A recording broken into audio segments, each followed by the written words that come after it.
We know Islam's superior to all the rest today because it hates the Jews and marries kids and because it kills the gay.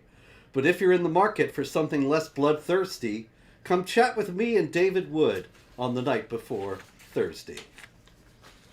It is indeed Wednesday night, ladies and gentlemen, and you know what that means? It is time for This Week in Jihad with the great Dr. David Wood. Welcome, David, to yet another epic show. It's going to be pretty epic. It is. We got some serious assuming jihad here. assuming there's been any jihad, because I can't recall seeing much in the news. There has unfortunately been quite a lot of jihad That's weird. and quite a lot of stupid infidels. And so, what do you want first, David? You got any preference here, stupid infidel or jihad? Gosh, that's kind of a coin flip there, Robert. It's all so exciting. All right, well, the big story, I suppose, is yet another triumphal mosque. 2 weeks ago, when we were last in this space, we discussed the conversion, or not the conversion, the construction of the new Ram Mandir temple in India on the site of a mosque that was on the site of a previous Hindu temple at the birthplace of the god Ram, and consequently this is a very important site for Hindus, and we discussed the practice of Islamic triumphal mosques being built precisely on the cherished sites of other religions so as to show the victory and supremacy of Islam. And this week we have the news that the president of Turkey, Recep Tayyip Erdogan, is planning on February 23rd, a scant 2 weeks from now, to open up the Kora Church in Istanbul, occupied Constantinople, as a mosque. The Kora Church is one of the most historic and iconic, so to speak, churches of Eastern Christianity.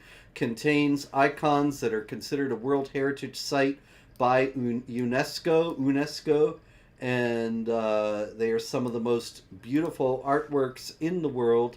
The church dates back to the 14th century and is built on the site of previous churches going back to the 3rd century. So why on earth would Erdogan want to put a mosque there? That's not very tolerant and broad-minded, is it, David? No, but yeah. So world leaders, they have to decide whether we want to be part of the modern, tolerant world where you try not to offend people unless you have to, and things like that. And that's the mindsets of lots of people, or the traditional Muslim mindset of, hey, the Kaaba, that's the center of pagan worship. We got to take that and make it our own. The Temple Mount, that's the heart of Jewish religion, and so we have to take that over. What's the center of what's the heart of Christianity? Constantinople and the Hagia Sophia, and so we have to control that, and just every step of the way, every place that's dear to Hindus, every place that's dear to Christians, every place that's dear to Jews, every place that's dear to pagans, they have to have it. They have to have it. They have to control it. And so Erdogan is going in the traditional Islamic direction, and as revolting as it is, there is that positive side in that it helps us expose the hypocrisy. I mean, you can't be more hypocritical. Erdogan will open a church as a mosque, and then the next week complain when Hindus take back what was once their, some new temple or something like. I mean, that was once their old temple, and they retake it or something like that, and he'll complain. I've never seen anything like this where there is just absolutely zero concept of consistency, and hypocrisy is a virtue and not a problem. And welcome to Islam. It's because the Muslims are the best of people, and the infidels are the most vile of created beings, according to the Quran. That's chapters 3 verse 110, and 98, verse 6, for those of you who are keeping score. And so the same rules simply don't apply to the two groups because Islam is superior. This is an interior of the Korah church showing some of the ancient and priceless iconography inside. And I'd also suggest, David, that not only is this a triumphal mosque showing the victory of Islam over Christianity and over its sacred images, but also the victory of Islam over secularism. Because the Turkish Republic, of course, is ostensibly secular, although Erdogan has been rolling that back for years now. And the Korah Church, like Hagia Sophia, the grandest church in the Christian world for 1,000 years, they have been museums. They were made museums early in the 20th century and were museums for about 80 years. And now they are about, the Hagia Sophia is already a mosque, and the Korah Church is about to become a mosque.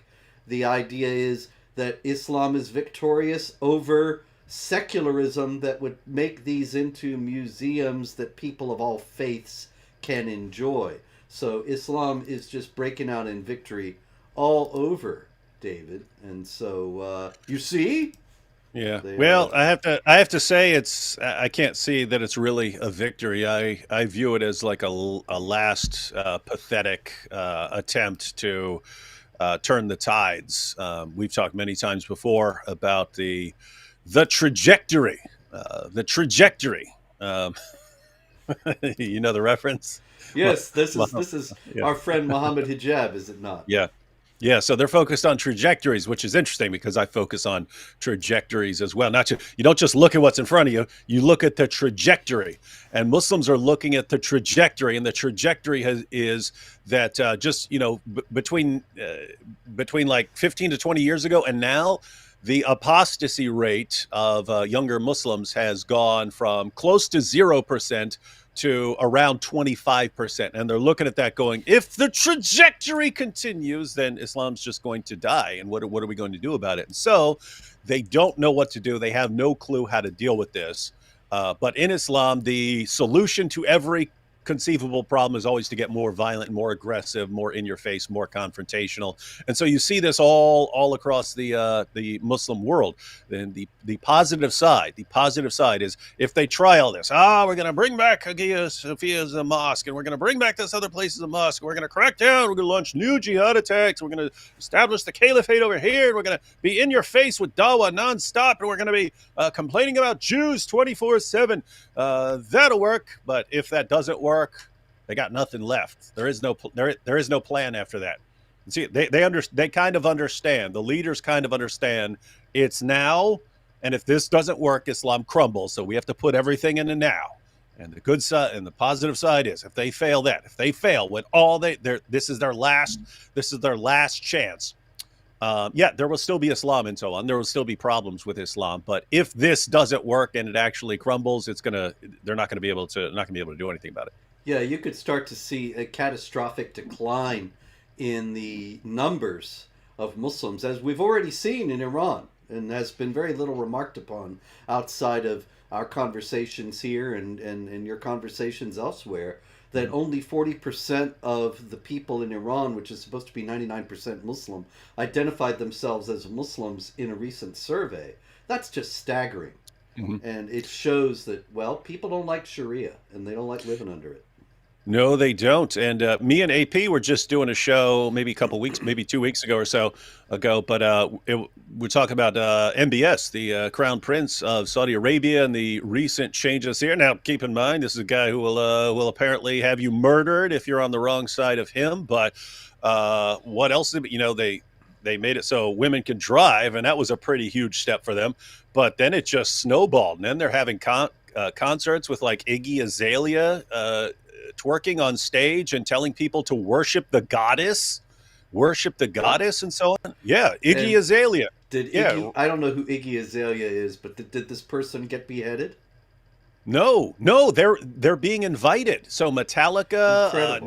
Nicki Minaj, they're all being brought there for concerts. They opened a bikini beach, so now there's a beach in Saudi In Saudi Arabia where Arabia? you can, yeah, where you can go and wear bikinis. They've legalized alcohol in certain areas, so now you can actually in certain places you can buy a rum and coke and so on.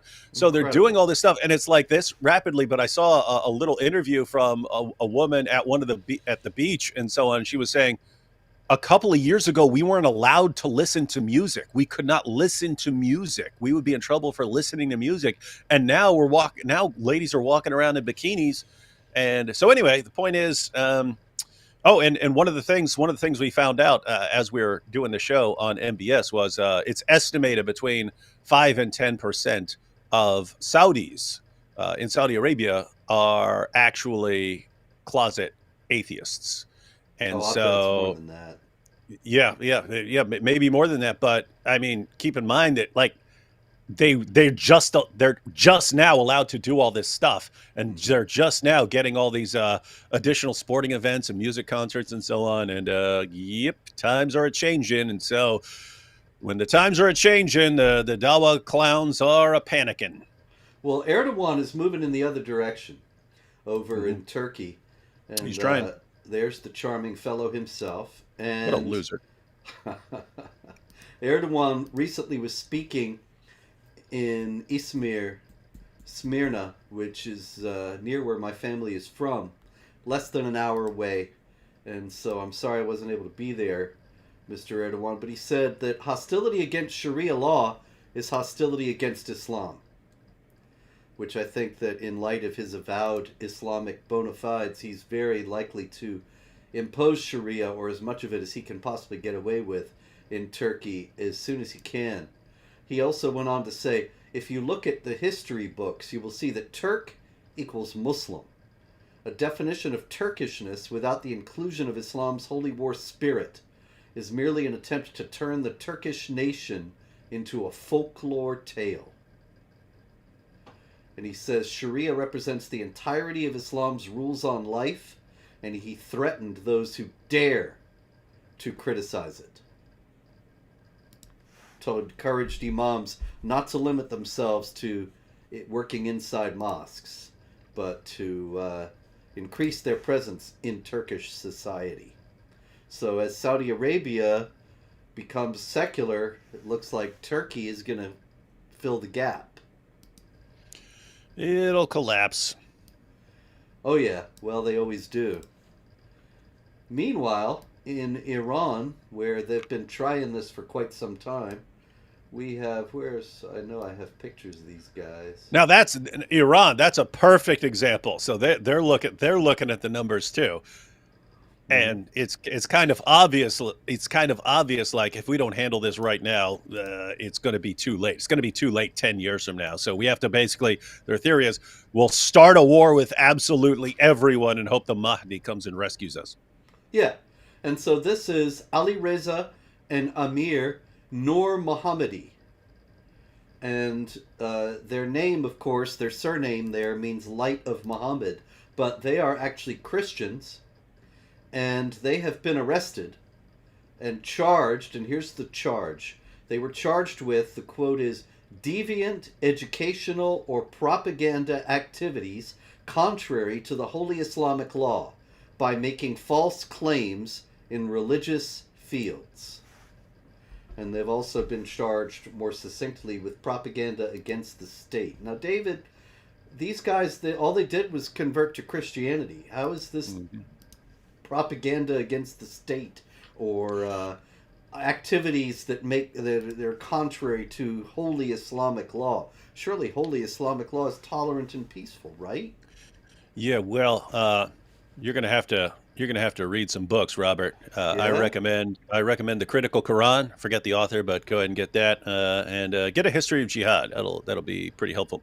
Oh, who Um, wrote those? I never yeah, heard of those. some guy everyone keeps telling me is a racist, Islamophobic, hate mongering bigot because he is against since he's against child rape and pedophilia and all that stuff. Anyway, Incredible. um, yeah. But Yeah, so what you actually see, and you see this all over the world. You Hmm. have what Sharia calls for, and under Sharia, you're not allowed to, of course, leave Islam. You're not going to be allowed to go around preaching the gospel to Muslims and so on.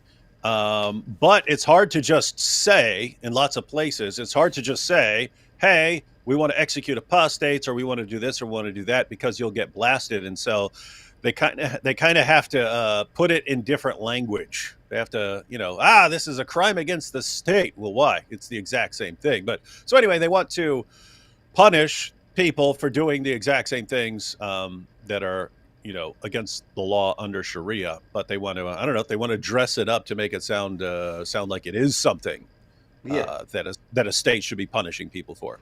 palatable to the international media, which is of course entirely sympathetic to them and on their side. All right, let's see. My goodness, so many things. All right, let's go to Italy. In Italy, we had a terrible story out of Catania. A 13-year-old girl raped by a gang of 7 Egyptian boys in the municipal gardens of Villa Bellini, one of the two oldest gardens in the Sicilian city of Catania.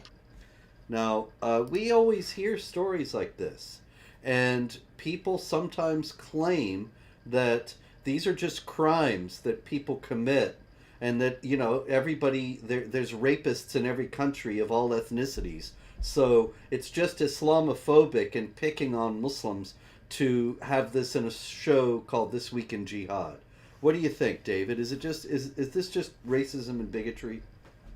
Um, no, and we have to be clear when we talk about, let's say, wife beating in Islam. It's true. Someone from any background could beat his wife.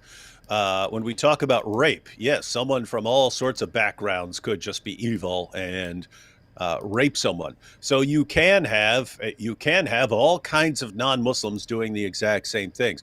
There's a huge difference, though, in that wife beating is actually promoted in Islam. That rape of non-Muslims is actually promoted in Islam. It's one of the goals, conquering people and taking their wives and daughters as your sex slaves.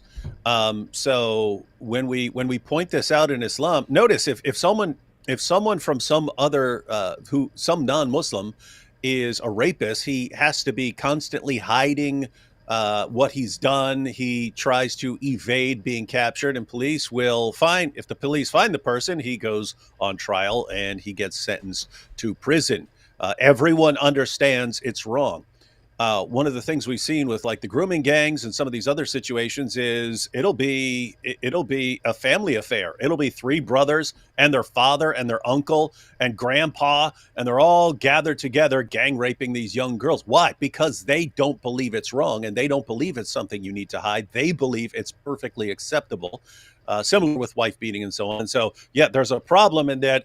Yes, any person could conceivably do certain things, but most of the world's population at least recognizes these things as wrong, whereas there is a population that thinks these things are perfectly acceptable, and that's a problem. Yeah, it's amazing, David. Years ago, I read a book that maybe some of you in our viewing audience tonight have read, "The Abolition of Man" by C.S. Lewis, and he is in that book discussing the moral law that is common across religions and cultures. And it's a very short book, and there's an appendix where he includes all these quotes from the various religions showing that they all say don't kill, don't commit adultery, don't steal, the various things that are in the Ten Commandments. And what's remarkable about the book is that Islam is not in this list. That when he's giving these texts showing that the moral law is universal across various religious traditions, it's not in Islam. And it's true that, while Islam has these prohibitions, at the same time, they're gigantic loopholes, particularly when it comes to the treatment of unbelievers. And then suddenly all bets are off. Yeah, and I forget the exact quote, but I mean, lots of groups around the world have some version of what's called the golden rule: do unto others as you would have them do unto you. I found one that's kind of similar in the Muslim sources, but it's clearly only referring to fellow Muslims. It's not do unto non-Muslims as you would have them do unto you. And this is this ongoing problem that and it goes back to what I was saying earlier, that you have the features of a society and a feature of leaders that would sort of work well in the modern world, where some level of tolerance is valued and encouraged and praised and so on. And you have the traditional Muslim way of doing things, and certain Muslim leaders are realizing, hey, if we just if we keep up this trying to get along with everyone, then it's not going to work, because everything is going to apostasy rates are skyrocketing. So we have to go the traditional route. But yeah, so you've got this sort of thing going on, but this goes back to Islam, and it's, since there's no real concept of a golden rule that applies to other people, it's, we're going to do things to you that we would moan and wail and freak out about if you tried to do them to us. And so you've got Muslims around the world living these sort of double lives, where they'll say, "Oh, look what Israel is doing. Oh, this is so evil. We're going to conquer the world and subjugate everybody. Ha ha! Oh, look what this country did.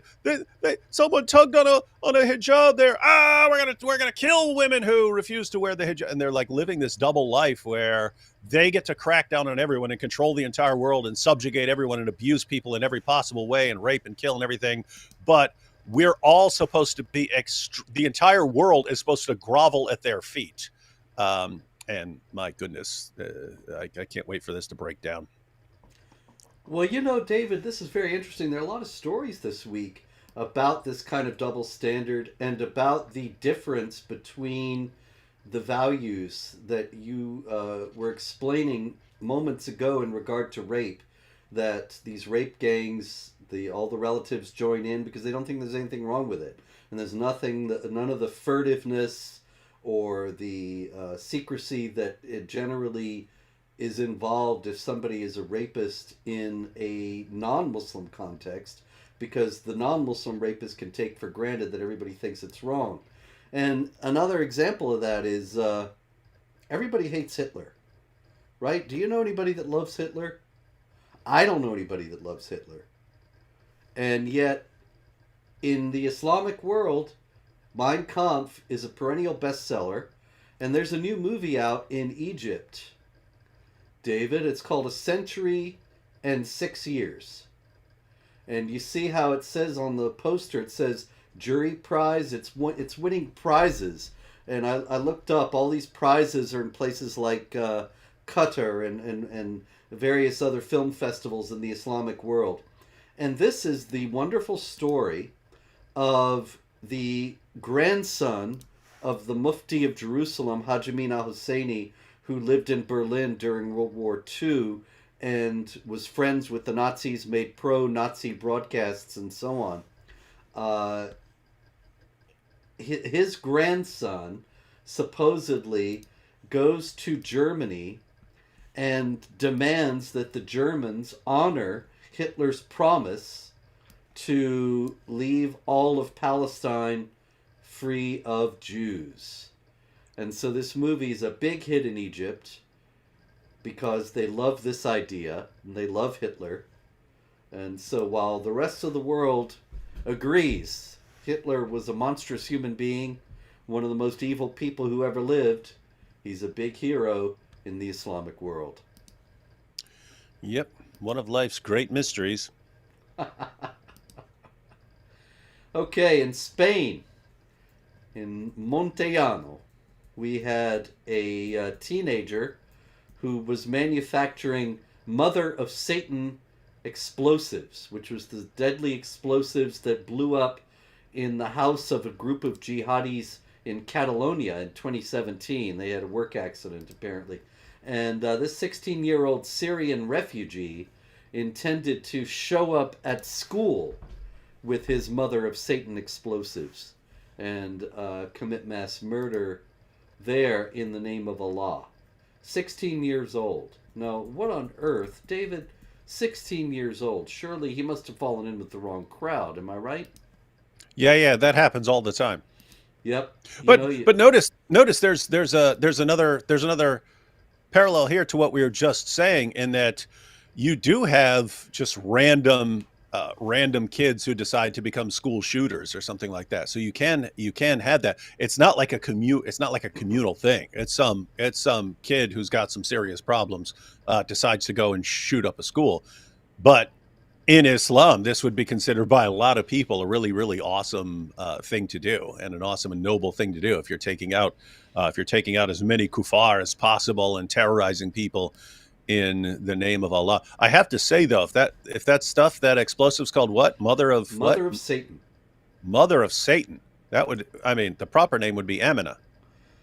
Well, Um, it just says mother of Satan in the story from Spain. I don't know. yeah, but Muhammad's mom's name was Amina, Yikes. so that would make, that's Amina. Yeah. All right. Let's see. I wanted to go to the Islamic Society, Fort Hamilton Islamic Society of Bay Ridge, Brooklyn. Did you ever go there, David, when you were living there in New York? Uh, I don't recall. I don't believe I ever made it there myself in those days. But this is here he is. This is a preacher who preached a Friday sermon there not too long ago. From the picture, he looks to me to be very young, but in any case, Fort Hamilton Islamic Society of Bay Ridge, Brooklyn. And he said that the Jews have incurred the wrath of Allah because they changed the words that Allah gave them. He said, how corrupt, how evil does one have to be to change the sacred book? And who is Allah angry with? The Prophet says the Jews are those who have incurred the wrath of Allah. Why? And then he goes into that about changing the words and goes on to say they killed the prophets. The Christians are complicit and agree and support them. And then he says that Allah tells us what they are saying right now, apparently criticizing the Hamas attack of October 7th, is just the tip of the iceberg. What they conceal in their hearts of hatred for you and your religion is greater. And so he turns it around and says, let us take these lessons and teach them to our children. Teach them to hate everything about kufr, which is unbelief. The holidays, the dress, the manners, and everything. He must not mean it, right? He must mean love everything about the kufr, right? Because that's Yeah. what we'd expect from a peaceful religion. Yeah, yeah. A couple of things here. Hats off to Memory for doing their Hmm. job, doing this awesome job they're doing of exposing all this stuff. But yeah, Memory puts out lots of these videos. They do lots of translations and so on. Then you've got these young guys, and they preach in like Brooklyn and stuff like this. And it's like, guys, you want Sharia so bad? There's Afghanistan. You can jump on it. You can get on a plane, go to Afghanistan. You can do it. It can be done. No, they don't want to do that. They don't want to do that. They don't. Yeah, It's like, I remember Hekikaju, I think it was, saying that he can't go anywhere because American influence is so all pervasive, and the yeah, American military and intelligence people yeah. they've spoiled every Sharia place. And then I think, wait a minute, Islam's supposed to be the solution to Mhm. secularism, and yet secularism is defeating Islam everywhere. Mhm. Yeah, wherever So you go. Yeah, yeah, there's nowhere to go anymore because no one likes Sharia. So I'll just try to do it here in the United States. Yeah, great luck with that, genius. So anyway, so it's another example of there are places that are much closer to Islamic law than the United States, and they don't want to go there. So Afghanistan, Pakistan, they could go to these places, they don't want to, and so it's like they want the struggle for Sharia, but don't actually want to live under it because the struggle makes them feel like we're making a difference and so on. No, you're not. You're making fools out of yourselves. So you got that, and then you have that confusing claim of the guy and the Jews corrupted their book and blah blah blah. Muhammad didn't. Muhammad had no clue about that. Neither did Allah. Muhammad had the Indeed. Jews of his time bring him a copy of the Torah, and he said to the copy of the Torah, he spoke directly to the copy of the Torah and said, "I believe in you and in the one who revealed you." And according to Allah, no one can change his words. He says that repeatedly in the Quran, even in the context of referring to his written words. No one can change his words. And you've got Muslims all over the place saying, "No, Allah's too stupid and Muhammad was too dumb. They didn't even realize that his words have been repeatedly changed and corrupted." And so, I mean, who's the real Islamophobe? I'd say this guy is. But you could, I mean, you could just, I mean, just imagine this situation. What this guy is saying is, Allah says he revealed the Torah. Allah says that he protected the Torah. Allah says that no one can change the Torah. Allah commands Jews to judge by the Torah. And yet he believes the Jews completely overpowered Allah and corrupted it anyway, even though Allah says he would never allow it to happen. What this guy's saying and why he's so mad at the Jews is the Jews are apparently more powerful than Allah. Allah says, no one can do this. And the Jews, in this guy's mind, say, "Oh, yes, we can. We'll overpower Allah." No, "Oh, please, Jews, I can't. Oh, you're too powerful for me." Come on. David, getting a lot of requests here because this clown, we've seen him before in weeks past. This clown showed up again, threatening to do to you what he did to Hatun several years ago, which of course Hatun was stabbed in Speaker's Corner several years ago for criticizing Islam. And so we're getting a lot of requests from Remember people. what we did to Hatun. Yes, What? saying, What? You guys tried to kill her, and the handle on your knife broke. Yeah, bunch of world class assassins. You guys are. But you see, we're getting a lot of requests here that you eat a Quran page. Oh, yeah, I can do that. Guy. Yeah, I can do that. It doesn't seem to affect him though. He's some weirdo who doesn't know Surah 6 verse 108 of the Quran orders him not to be insulting people who are going to insult the religion in return. But yeah, here we go, guys. Look at this. This is looking pretty bad here. I mean, I can see all the pages that have been ripped up, shredded, eaten because of guys like this who just want attention more than they care about their book. But yeah. That's on you. Your decisions, Mr. Mahmoud. This is your decision. We didn't start off. Robert started telling me about it, and I didn't even know where he was going. This was not on our radar. I had zero intentions of chewing up and spitting out a page of the Quran. It's your actions that cause this stuff. Now, just tell me, Mr. Mahmoud. You look back at, look what we did to Hatun. I don't know what you're watching. Christians think that was awesome. She got stabbed repeatedly at Speaker's Corner, jumped up and started preaching the gospel to people. We look at that and say, that is awesome. How many people are going to praise you for repeatedly causing your book to be chewed up and spit out? You want to do the math for us?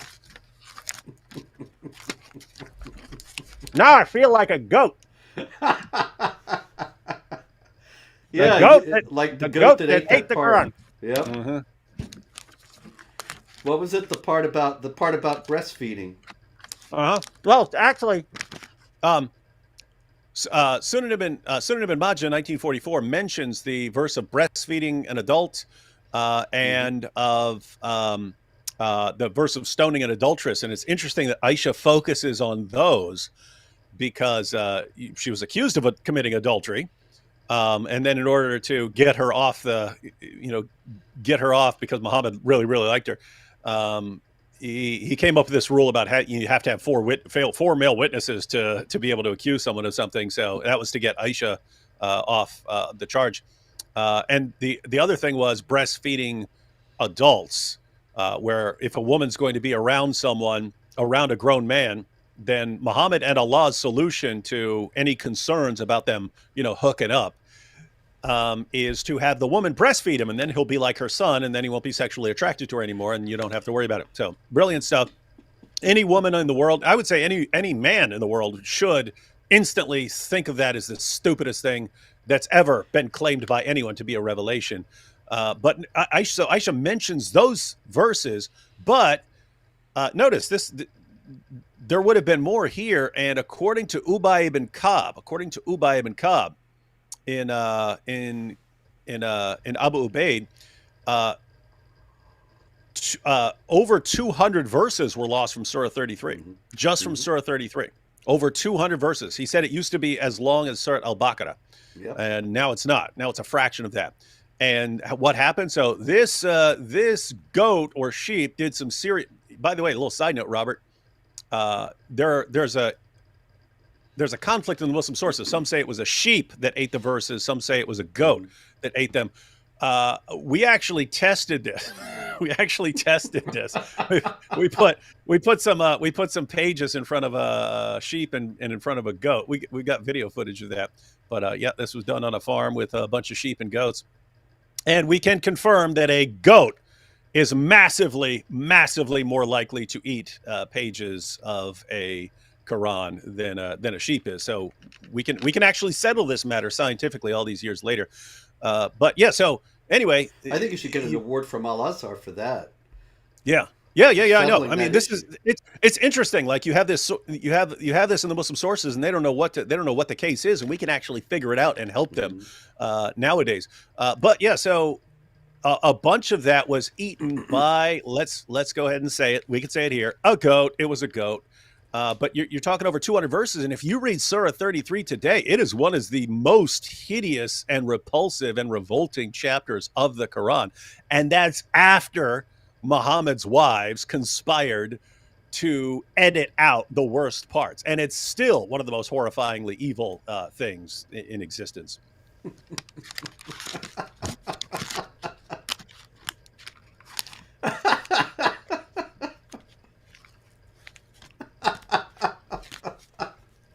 All right.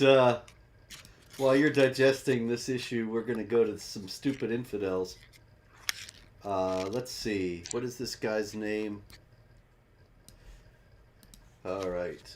This is Khairi Sadallah. And Khairi Sadallah murdered 3 people in Britain: James Furlong, Joseph Ritchie Bennett, and David Wales in 2020. And this was after he had been jailed 5 times for a string of violent offenses, and every time he was referred to mental health facilities. And finally, he was granted humanitarian leave to remain in the country, so he will not be deported, even though he is a migrant from Libya, because he was able to argue that Libya was unsafe and he might be threatened there. So this guy who murdered 3 people, he gets to stay in Britain. What do you think, David? Yeah, what kind of messed up dude? You know what I mean? Oh, shit. Yeah, I should come there for Libya and start killing it. Oh, I'm sorry. Sorry about that. That Quran bit stuck in my mouth. Yeah, this is also something that keeps coming up.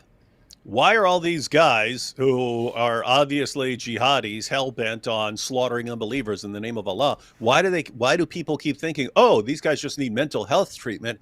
It's because of the bang-up job politicians and the media and educators have done to convince the population of the world that Islam is actually peaceful, and the Quran is so clear when it says things like there's no compulsion in religion, or if anyone kills a man, it's as if he's killed all mankind. You've got people around the world, just because they heard this on CNN or they heard it from Barack Obama or something, they think, look, Islam is clearly a religion of peace, tolerance, and candy-coated raindrops. And so what's the implication of that? The implication is, well, if Islam is that obviously peaceful, then anyone who says, oh, I have to go out and kill for this has to be insane. You'd have to be insane to read it the way Muslims have been reading it for 14 centuries until now. You'd have to be insane to interpret fight those who do not believe as fight those who do not believe. You'd have to be absolutely insane to read Muhammad's words, if anyone leaves his religion, kill him. You'd have to be insane to read that as if anyone leaves his religion, kill him. And so it's just they're going to keep assuming that these guys just need mental health treatment when these guys are just able to read words off a page. Yep, it's really incredible. But there was another example of exactly that in France. As always in France, it seems like for some reason, David, practically every time we do this show, if not every last time, there has been stories of Muslims stabbing people at random on streets in France. And they just go by, and nobody seems to care. But for Hmm. some reason, this one got a lot of attention in the English language press. And this is the guy. His name is Khashoggi, something Khashoggi. Hold on, looking for it. It's not in every story, unfortunately. Anyway, he Sagu Gunu Khashoggi, and he is from Mali. And not long before, he went out and he stabbed people he stabbed three people with a knife at the Paris train station. He went on TikTok, and this picture is from his TikTok video, where he said actually it was 3 months before he attacked, and he said that in 3 months Allah was going to welcome him into paradise. All right, so that's pretty open and shut. The guy says 3 months ago, in 3 months, Allah's going to accept me into paradise. And then 3 months later, he gets a knife and he goes to the Paris train station and he stabs three infidels at random. But the cops immediately ruled out terrorism, said this was not a terrorist attack because they found medication on him. And he is mentally ill. Well, he have to be if he concluded that Allah wants him to do what he says. Yeah, they have no frame of reference because they've already ruled out jihad as any kind of real thing. And so, with lacking any frame of reference to understand it, they have to classify all these people as mentally ill, but it's just increasingly absurd. Yep. And Sudden onset jihad syndrome. yeah, yeah. And it's eventually it's going to be doing a disservice to people who are actually mentally ill because the hospitals are going to be full of violent jihadis, and they're going to be killing the real mentally ill. And, well, it's just going to be a big mess. As someone who's been in some mental hospitals, I've been to a regular mental hospital and to like a criminal mental hospital. I think the people in the criminal mental hospital give them a run for the money if they decide to get violent. Because I've seen some mess. There are some messed up dudes in there. It's going to be very interesting. Mm-hmm. They probably go to the easier mental hospitals though, because everybody. Yeah, they probably would. Oh, you can't put them in there with these violent criminals. We have to put them in there with all these peaceful old ladies. Exactly. Right. I'm looking for the picture. I know I had a picture of this, but the problem is the thumbnails are so small. Is this it? Yeah, that's it. Okay, these two guys. The guy on the left is a Tunisian who lives in France. And you can see a couple of signs of how devout he is, his Palestinian scarf here, and his Islamic books on the shelf. And he's talking to, on TikTok, an ex-Muslim. And he said to the ex-Muslim, if I had the chance and a weapon, I would kill you. So the first thing I wanted to ask, David, is surely that's not Islamic, am I right? Of course it's not, as long as you ignore everything Muhammad ever said about killing apostates.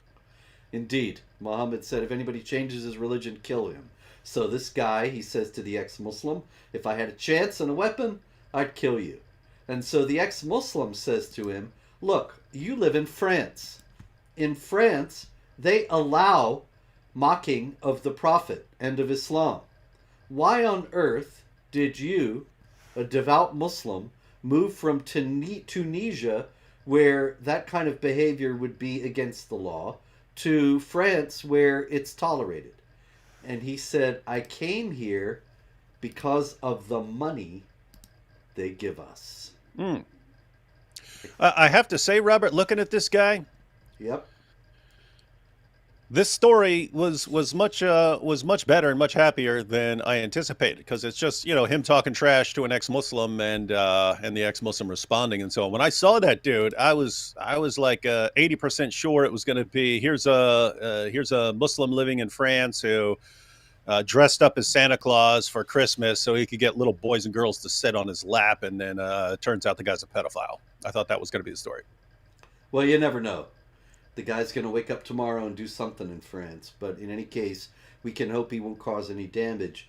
In the That meantime, guy, that guy ain't yes. gonna do anything. It's too early. The bakery isn't even open yet. He says, I came here because of the money that they give me. Now, what is The that all money, about? the money, and the croissants, and I could buy many, many croissants. And I'm going to do jihad on you right after I stop at the bakery. The money comes from the idea in Islam that the non Muslim owes the Muslim upkeep. And that goes back to chapter 9, verse 29, which of course says that the non Muslims must pay the jizya with willing submission and feel themselves subdued. If there's no jizya, then going to a state like France and collecting welfare is considered to be altogether fitting and proper because, after all, that is what the non Muslims are supposed to be doing.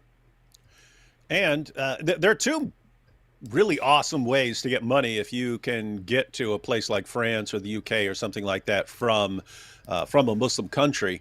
So you get you of course get state welfare and so on. So the people of that country will fund you to live in their country. They'll pay you to live there.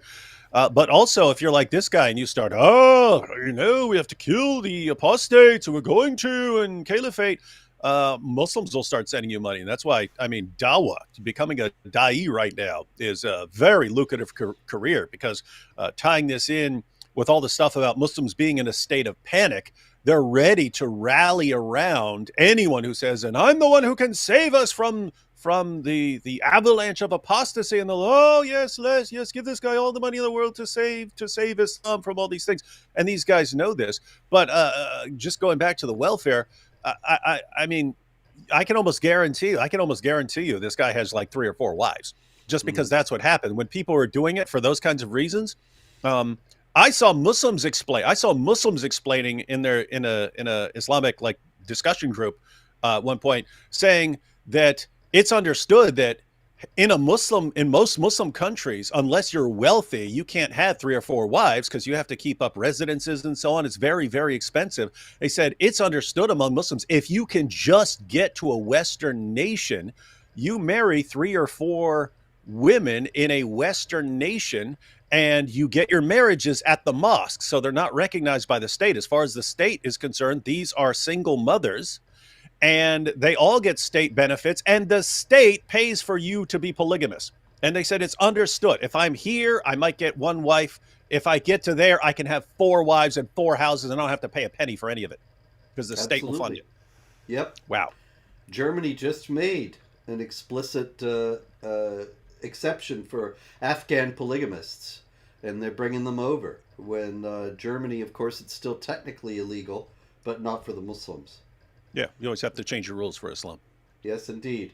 All right, let's go Australia, and we got Habib. We're gonna go to Australia and cuddle a koala. Yes, and there he is, cuddly as ever. There's Habib Musa, and Habib Musa turns out to have been the culprit in a very controversial and celebrated incident in Australia, in Melbourne. In Melbourne, there was a popular burger joint called Burger Tory. And I think that's an interesting name in light of the fact that it was owned by Hashtaya. And Hashtaya is a Palestinian Muslim.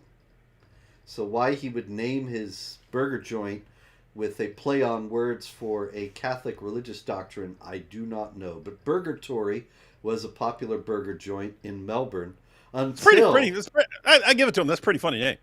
Yeah, there you go. So everybody loves Burger Tory, and you serve your time there, and then you go to paradise, and so you're good. So in Burger Tory, though, outside of it, there was a clash between supporters of Israel and supporters of Hamas. And Burger Tory was burned down. And Hashtaya claimed that it was the Jews who burned down Burger Tory. And it became a big deal in Australia. And there were all these discussions in the media about what are we going to do about these violent Jewish gangs that are terrorizing Palestinians, not just in Gaza, but right here in Melbourne, Australia, and burning down places like Purgatory.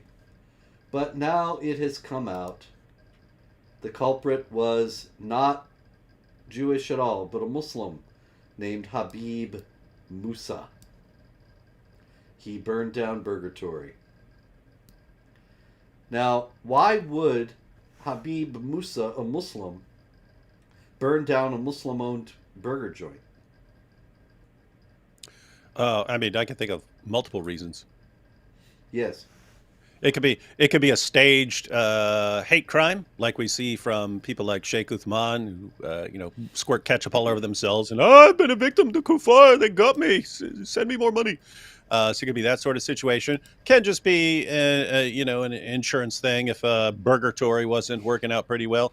Could be from the wrong sect of Islam. So these guys had a dispute, and I'll burn down your burger joint as payback. So multiple possibilities there. Yeah, it does seem to be multiple possibilities, but I do think it's most likely that this was an attempt to stage an anti-Muslim hate crime. There are many more fake anti-Muslim hate crimes than real ones, and so this is yet another. Yep. Hey, what was back in the day? There was Baskin Robbins, and they had a certain number of flavors. What was it, 37 flavors or something? 31 flavors.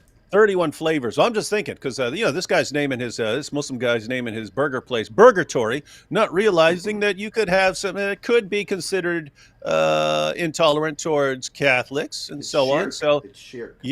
Yeah. So maybe we'll make an ice cream place, and we'll call it. Check this out. We'll call it Paradise Cream. Paradise Cream.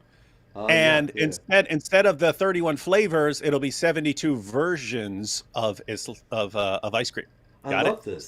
72 versions. But that actually reminds me of that other hadith about that there will be 70. Isn't it 72 or 73? 70. Versions Yeah, of 70. Islam, Yeah, 73, and then the Jews have 72, and I think the Christians have 71 or something like that. Yeah. And so, you see, we're gonna have the most. It seems like something dumb Muhammad would say. It's like one day he's saying, "We're going to have the most sex in paradise," and people are like, "What? The most sex? Oh, we're going to have 73? What a dope!" Yep. Okay, let me find this lady here. But remember, only one of those 73 sects is the true. Is the only true one, religion. but you don't know if you're in it or not. So you're probably headed for hellfire. Yep, and every last Muslim group thinks they're the correct one. Yep. This is Ala Boussir, and she is Irish. She grew up in Dublin, and she said the other day, let's see, let me get the quote here. She said she's a professional whiner. She's a professional victim. What she does is she does photographic and film projects that call attention to racism, discrimination against Muslims, and discrimination involving the war on terror. And so that's what she does for a living. And so she was recently on Irish public television, which is no doubt quite a cheerful place. And she said this: a person looks at you and then they'll give you some stereotype joke, and you'll be like, shh, like it's not a joke. It's something serious that you shouldn't be saying and everything. But then you'll get, but we're Irish. We like to joke around. We like to make a laugh out of something. And that needs to change within the Irish community. As much as I'm Irish, that's the one thing that it kind of annoys me. It needs to change. The Irish got to stop joking. They gotta stop all this joking. Aye. No more hearts, clovers, diamonds, horseshoes. No more frosted Lucky Charms. No more leprechauns. No more joking. No more joking. No more leprechauns. That's all shirk. That's right. It's gin, not leprechauns. And the gins don't joke. They have no sense of humor. Nope. Not nary a bit. All right. Where is he? Do I have him here? This is Brandon Johnson.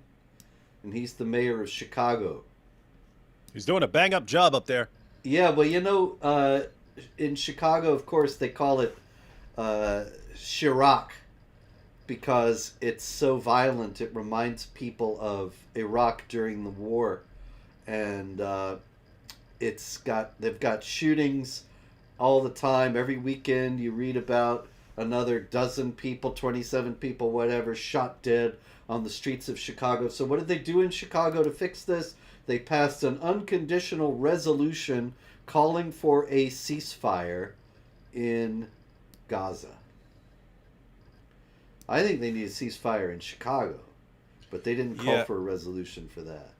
I mean, it is just, I mean, the priorities are just shocking. They have the gun and murder capital of the West. And we're going to tell Israel what to do about all the violence over there. Guys, you are the last people on the planet and possibly the last people in history who should be lecturing anyone on how to deal with violence. Indeed. In fact, what they should be saying is this: hey, Israel, once you deal with Hamas, can you come over and help us? Because we got some problems over here. Now that would be exciting. Can you show us how to deal with gun violence? We need some help. I love it. Can you imagine the IDF keeping order in Chicago? Mm-hmm. Oh man, I can just hear the screams from the Council on American Islamic Relations right now. All right, we got another mayor. This is Abdullah Hammoud, who is the mayor of Dearborn, Michigan. And my home away from home. Whatever happened to Mayor O'Reilly? Talking trash about me 24/7 over there. But this is Abdullah Hammoud, who is the current mayor of Dearborn, Michigan. And what happened was the Wall Street Journal, which has not been very up to date on this issue, to say the least, they published a big story last Friday called "Welcome to Dearborn, America's Jihad Capital," with the subtitle "Imams and Politicians in the Michigan City Side with Hamas Against Israel and Iran Against the U.S." And by the way, Robert, did you catch who wrote that article? Steven Stalinsky? That's the guy who runs Memory, isn't it? Yes. That is awesome. How awesome is that? This guy's like writing. Amazing. Yeah. And so it was very good. It was a very good article. It was full of quotes, which of course Memory has at its fingertips, of imams in Dearborn preaching hatred, preaching the destruction of Israel, praising October 7th, and so on. And so, David, it seems to me in any sane city, if they said, welcome to Los Angeles ain't sane, but welcome to whatever city, and it's America's jihad capital, that people would be concerned. And the mayor might say, we're fighting this, we're aware of these jihadis here, and we're fighting against this. But instead, Abdullah Hammoud has been playing victim ever since this thing came out. And he put on Twitter... Let me guess. We're all under attack now since this article. It's inciting people against our beloved city. Something like that. How'd you know, man? It's right here on Twitter. Because that's what they do every single time. Every single time. CARE, it's the same pattern of CARE, right? Like, there's a big terrorist attack of some guy shouting Allahu Akbar and left a manifesto explaining in detail from the Muslim sources why he's been compelled by his religion to do this. And they instantly, but if you say anything about that, then you're calling for violence against the Muslim community. And so just shut up about it. And so it's always... like any sane person on the planet could recognize, you got a serious problem here and we need to look at it and do something about it. And we're told no, because if so, then you're a racist and a bigot. Precisely. And so Abdullah Hammoud wrote on Twitter, effective immediately, Dearborn Police will ramp up its presence across all places of worship and major infrastructure points. This is a direct result of the inflammatory Wall Street Journal opinion piece that has led to an alarming increase in bigoted and Islamophobic rhetoric online targeting the city of Dearborn. Stay vigilant. And by all this dangerous rhetoric, what they mean is people are criticizing it for being the Sharia capital of the West. Exactly. But I mean, my goodness, think about this, right? I mean, the director of memory, he provides evidence for everything he says, right? He's got video clips of these guys calling for these things. He's got videos of the people who are supporting Hezbollah and Hamas and everyone else right here in the United States of America. And it's, look at all of this stuff, look at this stuff. And in a sane world, when a mayor who, let's face it, already knows about this stuff, if a mayor of a city finds out, hey, there are all these calls for violent resistance and intifada and all these things right here in my city, it would be, thank you for drawing attention to this. Now, how can we deal with this? Why doesn't everyone, let's all get together, brainstorm, and implement some strategies for dealing with these people calling for jihad, calling for the destruction of Israel, supporting terrorism. Why don't we do something with this? Instead, it's, oh no, we're in danger from people who are pointing out what our people are saying. We're in danger from whenever someone points out what that imam in that mosque is calling for, then he's in danger. He's in danger from what? He's calling for jihad and supporting terrorism right here, and people are pointing it out. He might be harmed. We need to protect him. Wow. And even Joe Biden got in the act, and he wrote, "Americans know that Whoa, blaming whoa, whoa, a whoa, group whoa, of whoa, whoa, people." whoa, whoa, whoa, whoa, whoa, whoa, whoa, whoa, whoa, whoa, bull. I'm calling bull before you even finish the sentence. Joe Biden wrote. No, Joe Biden didn't write this. Somebody wrote this Okay, for good. Joe, but it was on Yes, Joe's Twitter. someone wrote for Joe.